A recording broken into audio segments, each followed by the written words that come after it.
Welcome to Lamp Stories.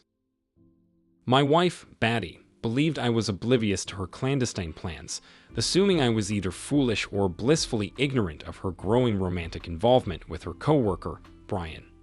She presumed I would passively accept her infidelity, allowing her to continue an emotional affair with him while remaining her devoted husband.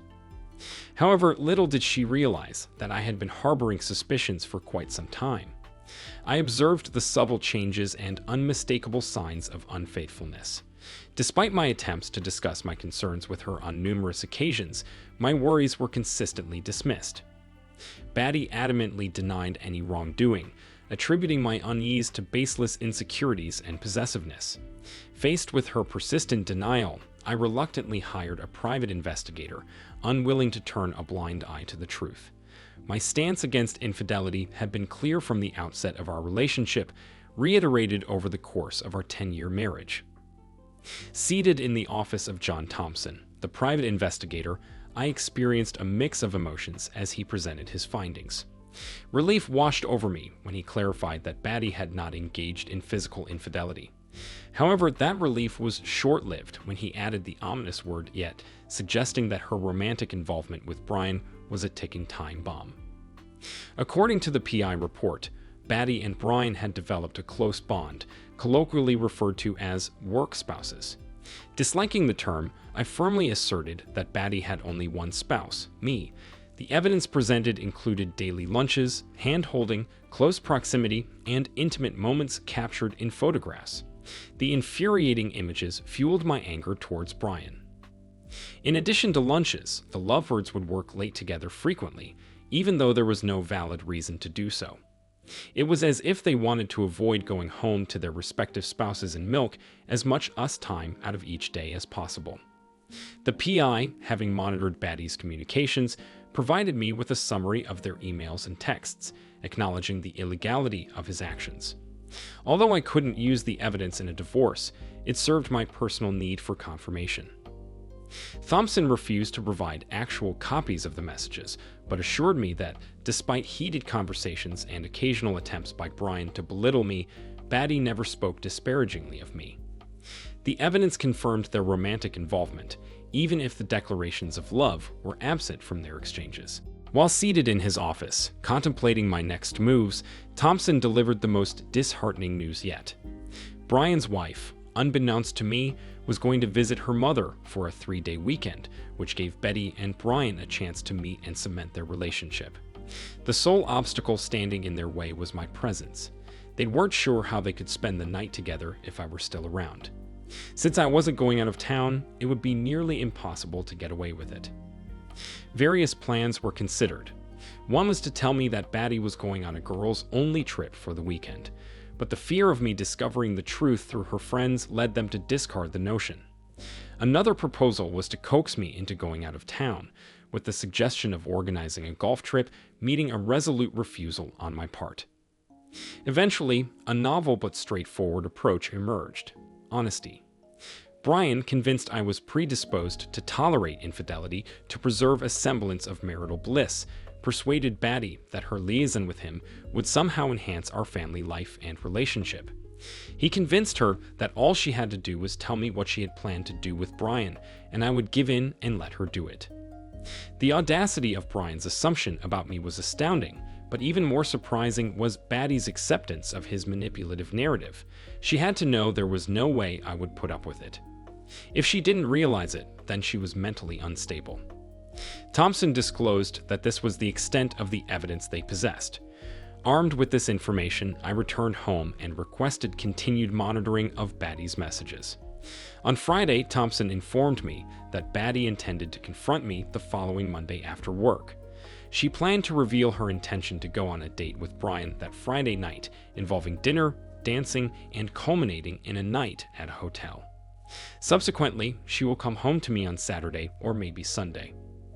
Batty and Brian, in a bizarre twist, had rehearsed the entire dialogue, convincing themselves that I would acquiesce to her demands.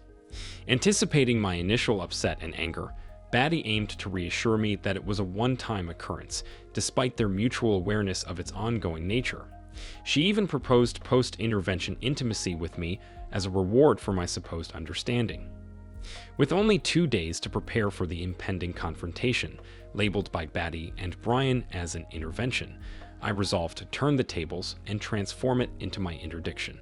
Over the weekend, I dedicated my time to analyzing various scenarios, contemplating how to navigate the tumultuous state of my marriage and whether I even desired to salvage it. Uncertain about my feelings for Batty, a clear plan gradually unfolded in my mind: confront the issue head-on and bring closure to our relationship. During the initial phase of our marriage, Batty and I reveled in blissful happiness, sharing every aspect of our lives. She was not only my spouse, but also my confidant and intimate companion. However, over time, that connection seemed to dissipate, leaving me to question the longevity of such unions. Perhaps my perception of marriage was overly traditional and idealized, envisioning a partnership weathering life's challenges together. Both of us had experienced failed marriages before, and contemplating another failure led me to question the very institution of marriage itself. In a world marked by fleeting moments, rapidly changing cultures, pervasive social media, and instant gratification, the concept of marriage appeared increasingly outdated, akin to dinosaurs and compact discs. Entertaining the thought that if Batty wished to be with Brian, perhaps I should let her, I quickly shook off the notion, refusing to let myself be cuckolded. Despite my waning affection for her, surrendering her to Brian was out of the question. My resolve solidified just as my wife called me on Monday afternoon, disrupting my work routine. Starting the conversation with a casual tone, I questioned the unusual call, sensing something significant was afoot. Batty, using an endearing term, assured me nothing was wrong, but insisted on discussing a matter of importance later that day. In response, I subtly hinted at having big news to share as well, setting the stage for our evening conversation. With a tinge of suspicion, she probed for details, but I evaded, citing the need to complete my monthly report. As I ended the call and informed my boss of my early departure, the gravity of the impending confrontation sank in, prompting preparations for what I had now termed the interdiction. Seated at the kitchen table, the clock striking 5:27, the garage door announced Batty's return. My nerves clashed with an undercurrent of anger, yet I strived to maintain a composed exterior as raw emotions surged within me. An open bottle of Sauvignon Blanc, chilling on ice, awaited our conversation with 2 glasses at the ready. 2 minutes later, Batty entered alone, dropping her keys and purse on the countertop. Relief washed over me at her solo entrance. The absence of Brian simplified matters, prompting a forced smile. "Hi, honey," I echoed the endearment she had used earlier. "Welcome home. Do you need some time before we talk, or do you want to jump right in?" My immediate desire to engage in conversation caught her off guard. She likely expected the discussion to unfold gradually, unprepared for such a swift confrontation. Refusing to cede control, I aimed to keep her on edge, disrupting the meticulously planned script she had in mind. "I wasn't expecting you to be sitting here waiting, but yeah, I guess the sooner we get started, the sooner we can go on with our evening," she replied, settling across from me. Forcefully, I asserted, "I'd like to go first with my news, if that's okay with you." "Do you mind?" Hesitant, she agreed, No, that's fine." Without waiting for her response, I poured 2 glasses of wine, placing one in front of her. "Good, would you care for a glass of wine?" "Yeah, that would be great," she said, sighing as she took a sip. I promptly refilled her glass. "I've given this a lot of thought," I began, deliberately pausing to build tension. Batty leaned forward, her gaze intense. "I'm not going to beat around the bush. There's no sense in dragging it out." "What is it?" she asked. "I want a divorce," I stated directly, allowing the weight of my words to settle. It took a moment for the realization to dawn on Batty. Confusion morphed into shock, then fear and concern, as she worried about my knowledge of her affair with Brian. "Why?" she asked cautiously. "I don't love you anymore," I declared, observing her reaction. It was as if I had struck her in the chest. "You what?" she stammered, grappling with my revelation. "I fell out of love with you, Batty. I don't remember exactly when I stopped loving you," I lied, knowing precisely when. "It's been a long time coming. I tried to ignore it, but lately it's just been harder and harder not to face the truth." "What are you talking about?" she asked, on the verge of tears. Her unexpected emotional response surprised me. "Do you recall when we first got married?" I inquired. Remember how every free moment was spent together? Whether it was a trip to the grocery store, a movie night, or a visit to the mall, we did it as a team. It was as if we couldn't bear to be apart. Batty nodded, acknowledging the memories. "I remember," she said. "We both had jobs, yet we made a special effort to have lunch together at least twice a week. We eagerly anticipated the end of the workday to rush home and be in each other's company. I missed you profoundly every day, looking forward to coming home to you, sharing kisses, and, more often than not, making love. We shared our hobbies. Remember those pottery classes you convinced me to attend? It wasn't about the pottery itself, it was about sharing an experience with you. I loved every moment of it, watching you and helping you. I was captivated by your enthusiasm, just as I was with painting those Christmas village buildings. We reminisced about the time spent painting miniature buildings for a Christmas display, a tedious yet enjoyable activity we undertook together. Your buildings were always better than mine," Batty remarked. "Remember the countless nights we spent at this table, meticulously applying paint to roof tiles?" I prompted. Batty nodded again. "I loved you so much then. We also dedicated hours to coloring those oversized posters from our trip to Myrtle Beach, long before adult coloring books became popular. We still have hundreds of those colored pens, but much like our love, they've all dried up." Batty visibly cringed. "My love hasn't dried up," she retorted defensively. Ignoring her defensiveness, I pressed on. "Our friends invite us. We did everything together, from long walks to daily handholding. If I needed trimmer string for the weed whacker, you'd come to the hardware store with me. If you wanted to shop for clothes, I'd accompany you and wait outside the changing room." "Yeah, but you hated that," she challenged. "No, I didn't," I agreed. "I didn't care about the clothes. I thought you looked beautiful in everything. I was there to be with you. I could have stayed home and watched sports." We discussed how other women in the neighborhood got together for bunco or girls' nights out, but you never wanted to go. "Do you remember why?" I prompted, and Batty wiped a tear from her cheek. "Yes, I remember," she said. "You said you didn't want to spend time with a bunch of hens when you could hang out with me instead. Many nights we cuddled under a blanket and watched You've Got Mail." "I love that movie," Batty said, fighting back tears. "We must have watched it at least 100 times," I said, refilling her wine glass once more. "I still want to watch it with you," Batty exclaimed. "I don't want a divorce." I thought we would grow old together, taking cooking lessons, participating in ballroom dancing, or simply lying in bed reading books.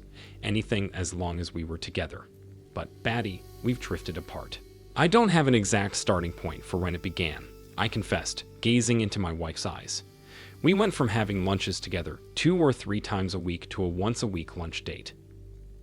It was Batty who initiated the change, claiming she didn't have time for frequent lunch outings. That turned out to be a fabrication. She continued having lunches, but with someone else. Gradually, we stopped having lunch together entirely. I started joining my coworkers, finding myself enjoying their company perhaps a bit too much. I admitted, deliberately avoiding laying blame on Batty. I sought to steer clear of confrontation, not desiring an immediate dispute. This conversation had the potential to devolve into a contentious exchange, a scenario I aimed to delay, at least for the moment. Coming home early to spend time together lost its significance. We found ourselves working late, often returning home distant or distracted. Batty questioned, "Why didn't you ever say anything about it? If I had known it was important to you, I would have tried to have lunch with you more often or not work late so much." "You're right," I concurred, aligning with her, despite having raised the issue numerous times before. "I wish I had figured out why being with me wasn't as important to you. Maybe if I had, I could have made changes so that you would want to spend more time with me. I feel like I failed badly in that regard." I presented an image of taking responsibility for our growing apart, a distortion of the truth. My motive was clear. I wanted her to recall our past and ponder her role in its deterioration before unveiling the revelation about Brian. I knew that confronting her with Brian's involvement first would likely lead to an ugly confrontation, with me painted as a controlling, jealous partner. Before exposing what I knew, I aimed to prompt her reflection on what we had and her contribution to its demise. As time passed, we stopped doing almost everything together. You embraced your girls' night out, and I turned to poker nights. You enjoyed spa weekends, while I went golfing. Batty, we could go days without more than a superficial conversation about the weather or the latest news. Our intimate life suffered too. Often we were too tired or not in the mood. In the early days of our marriage, our passion was insatiable. I couldn't keep my hands off you. We'd skip dinner to bring joy to each other all night, head out to the hot tub for some naughty fun. Yet we haven't even turned on the hot tub in over a year. I didn't think that's what you wanted, Batty countered, offering a rationale that seemed more like an attempt to shift blame onto me. Oh, God, no, I chuckled. I never stopped wanting it. I'm just as eager now as I was 10 years ago. I just stopped wanting it with you.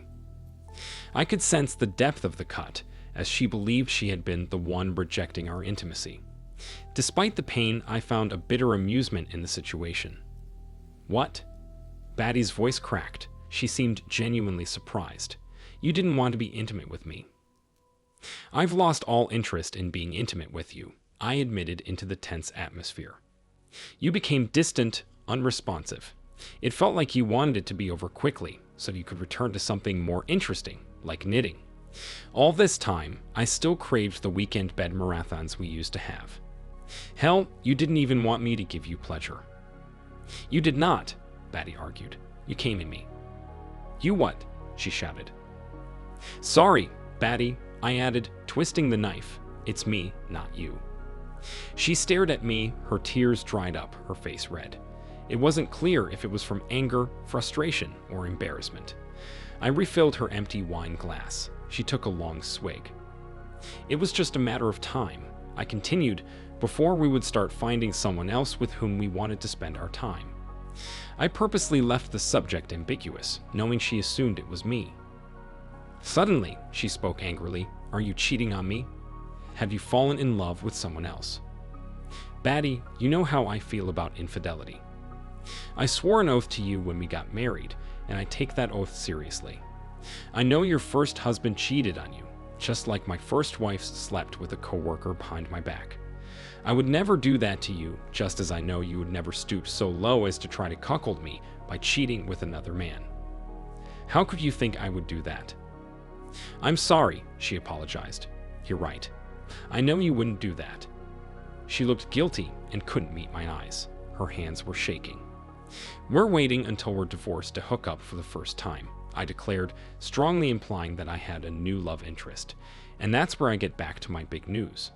I've already met with the lawyer and prepared the papers. You should be served with them on Friday. Wait, what? She asked, growing frantic. I said you'll be served on Friday with divorce papers, I told her, trying not to grin. It's for the best. That way you can have your freedom back and do what you want. So can I? We can admit that the last 10 years were a waste of our time and move on. They weren't a waste of time to me, she snapped. Oh, come on, Batty, I said. I think you want this just as much as I do. I mean, let's be real. You haven't wanted to be with me for a long time. Our wedding was a mistake. I'm not the man you want to be with. Yes, you are, she argued. I don't want a divorce. You can't just get a divorce because you want to. I don't want to divorce you. I want to be married to you. Forever. I love you. I'm sorry, Batty, but I don't love you anymore. This is a no-fault divorce state, so we can just split all the assets 50-50. While it's theoretically possible to get more than half of the assets, that's only in cases of proven adultery, and neither of us is cheating or likely to do so before Friday, right? So, let's make a clean break. I'd appreciate it if you could join me at the bank tomorrow to evenly divide the money from all our accounts. We'll have to open new accounts, get new credit cards, and change all the utilities. Plus, we'll need to sell the house. I've arranged for a realtor to come on Wednesday to get it listed for us. Wait, Batty shouted. You're moving too fast. I don't know what to do. Please stop. She started crying again. Don't worry. I've already packed my bags and will be staying in a hotel room from now until I find a permanent place. You can stay here until the house sells." "Wait. Gotta admit," Batty yelled. "Please, wait." "There's no need to wait," I said. "Right? We shouldn't put this off any longer. I mean, we need to get it all taken care of before Friday. Don't we?" "Why? What's so damned important about Friday?" she demanded. "Well, you're going on a date with your boyfriend, Brian, on Friday, right? Isn't that the day you two plan to spend the night in a hotel together?" Batty froze, her eyes looking like they were about to pop out of her head. Her mouth hung open, resembling a dying fish. She tried to speak, but only a sputtering sound came out. "Did I have the day wrong? Hang on," I said as I pulled a manila folder out from under a stack of Better Homes and Gardens magazines and flipped it open. I pulled out the summary sheet from the private investigator's report and slid it between us, showing it to Batty. I pointed to the part about her plans to sleep with Brian on Friday night. "Nope, I'm right.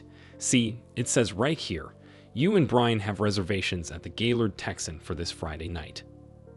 "It's not," she started, but I cut her off. "It's not what it looks like," I asked her, completing the sentence for you.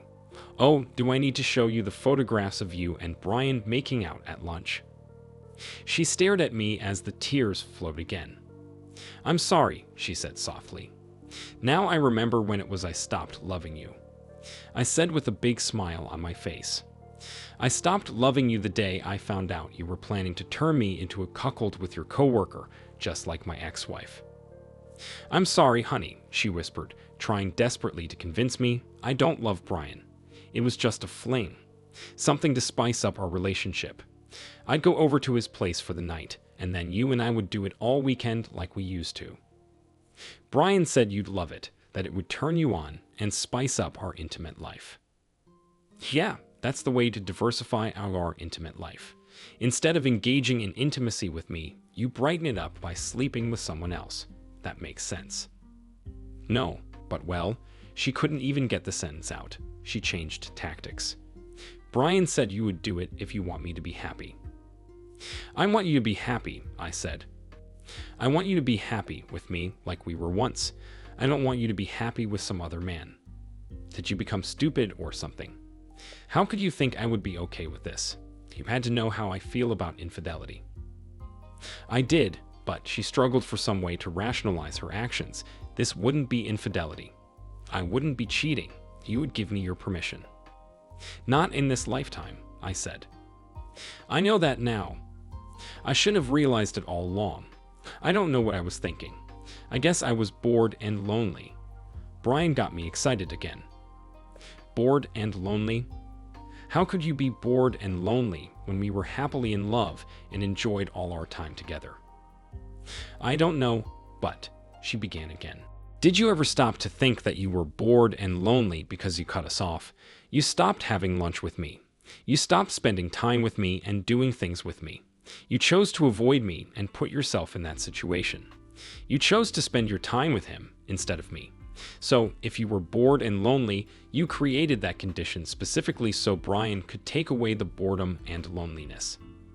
I don't think I did that, she said as she stared at me. She shook her head. No, I can't believe I would do that. I thought you stopped coming to have lunch with me. Because you told me to, don't you remember? You kept telling me you were too busy. Then, one Wednesday, our lunch date day, I showed up to pick you up, and you didn't even bother to come to the lobby to tell me you couldn't go. You texted me to go on and eat lunch without you. I stopped coming after that, and you never once even brought up the fact that we stopped having lunch. I don't think you even realized it. Batty looked down at her hands. I didn't. You were so caught up in your world to notice you were losing me. You were all about you and Brian. Well, now you can have him. I don't need him. She blurted out in response, looking down at me. I want you. I want us. I want us to be like we used to be. I'm so sorry. I ruined everything. I gave up on us. It's too late, I said, shaking my head. You can't mean that. I haven't cheated on you. We haven't done anything. I won't see him again. I swear it. I'll quit my job. I'll go to work someplace else. Please, I don't want to lose you. I still love you. You cheated on me every way a wife can, except one. But that's the most important one. We didn't sleep together. I was stupid. I was infatuated with Brian. I didn't love him. I only ever loved you. I don't know what I was thinking. I would have gotten over him and come back to you once I got it out of my system. But it's over now. I see it now. I know it was stupid. I was stupid. Brian doesn't mean anything to me. Please, baby, please, don't leave me. It isn't that easy, Batty. Why can't this be? I screwed up, but you stopped me before I went too far. You already went too far, I disagreed. I didn't do anything. We were only friends, she exclaimed. You were supposed to be friends with me more than someone else, I countered. I have a lot of female friends. I don't kiss them. I never took our time to spend with them. I never replaced you with them, and I never once plotted to sleep with them and force you to agree to it. Batty lowered her head into her hands, sobbing openly. I'll never neglect you or take you for granted again. I swear it. Please, can't we treat this as a big mistake? Can't you forgive me and give me another chance? This is not Monopoly where you can get a jail out of free card, I told her. You didn't just make a big mistake. You forsook our love and gave your heart to another man. No, he never had my heart. My heart was always yours. And you were going to give him your body. But I didn't. You stopped me. Damn it. Don't you love me enough to fight for me? Do I mean that little to you? You meant everything to me. I would have fought anyone for you. I would have died for you.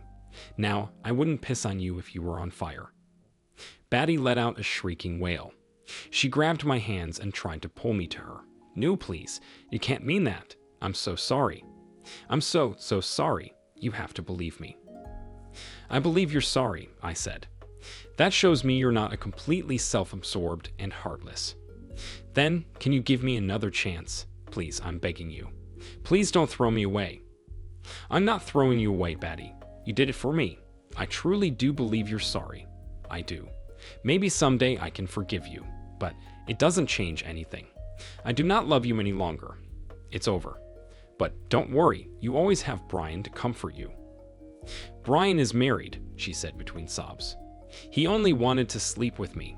He didn't want a relationship. I chuckled. Well, he may have a change of heart now. I'm sure his wife had a lot to say to him today when he got home. She and I are using the same divorce lawyer. Batty's mouth fell open again. I pushed the manila folder across the table to her. The full report from the investigator is in here, along with the photos of you and Brian. His wife has a copy. Also in there is all the information from my attorney about the divorce and how we propose to divide the assets. I suggest you read it all over. No, baby, please, she begged. Don't do this. If you do want to go to the bank with me tomorrow, call me and let me know. I got up from the table and walked out of the house to the sound of my wife crying. Epilogue. Batty contested the divorce, and not wanting a prolonged legal battle, I agreed to the judge's suggestion of marriage counseling. Surprisingly, the counseling proved more beneficial than anticipated. Batty and I delved into our emotions, engaging in open and judgment-free communication. She gained insight into why she succumbed to Brian's advances, nearly jeopardizing our marriage. I, in turn, shared the pain and humiliation caused by her actions. The counselor commended our progress, and after a few sessions, I decided to move back into the house. Within a year, we rediscovered the love that defined our early marriage. Batty changed jobs, joining my company. We commuted together, enjoyed daily lunches, not out of obligation, but out of a genuine desire to be together. We embraced shared activities, reviving the neglected Christmas Village project and completing 2 long-abandoned pieces. Pottery classes and ballroom dancing became our new adventures. To my surprise, the box of colored pens hadn't dried up, and we spent countless evenings coloring. As we cuddled under a blanket, indulging in popcorn and watching You've Got Mail, Batty kissed me and expressed gratitude for the second chance. I responded with a smile, reminding her, that's what you do when you love someone. Yet, one evening, as we enjoyed our usual routine, Batty confessed, "Honey, there's something important I need to talk to you about." Tears welled up in her eyes, and my heart skipped a beat. Before I could react, she continued, "I'm pregnant. You're going to be a daddy." I smiled, wiping away her tears, and channeling my best Tom Hanks impression, said, "Don't cry, shop girl." Well, call me a hopeless romantic, but I'm a sucker for a happy ending. Thank you for watching this video to the end. If you liked it, please like it and subscribe to the channel. See you soon.